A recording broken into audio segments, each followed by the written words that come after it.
би яагаад ийм бичлэг хийх болсон бэ гэхээр сая миний интро гарсан баг House Gaming гэсэн байсан.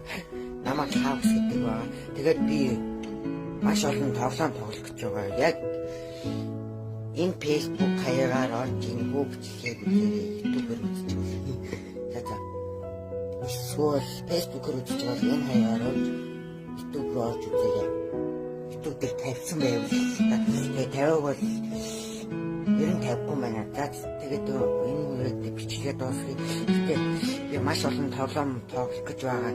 Шинээр гарч иж байгаа. YouTube геймер Facebook. За ямар ч маш олон бичлэг тавих хүн байна. За тэр чихва. За тэгээд би дараа хамгийн анхны тоглоом тоглосон бичлэг дээр PUBG тоглох болно. Яг энэ харагдаж байна. Тэгээд дараагийн тоглоом email тоглож магадгүй. Тэгээд маш олон тоглоомнуудыг шинээр туршиж үзэх болно. Тэгээд 2D тоглоомнууд байж ч магадгүй шүү. Тэгээд энэ хөвчлээ энэ үрээд дуусгах баяртай байна. За бай.